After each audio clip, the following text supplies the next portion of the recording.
Assalamu alaikum aziz yurttaşlar.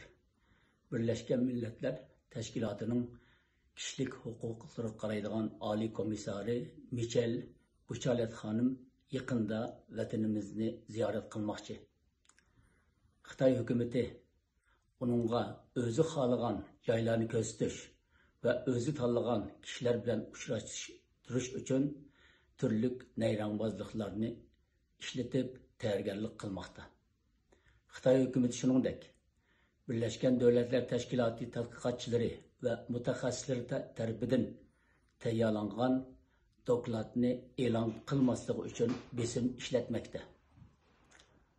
Bununla karşı barcha degidek teşkilatlarımız qo'l qo'ygan norozilik maktubimizni yaqinda Birleşken Devletler Teşkilatı Ali Komissarıga yolladık. Shundaqla Dünya Uyghur Qurultayı bununla norozilik bildirish uchun hammamizni oldimizdagi juma kuni Cenevada Birleşken Devletler Teşkilatı sarayının oldida namoyishga chaqirdi. Bu namoyishga ovoz qo'shib, namoyishga qatnashish hammamizning milliy, vijdoniy, diniy ve insani burcudur. Cenevada görüşelim.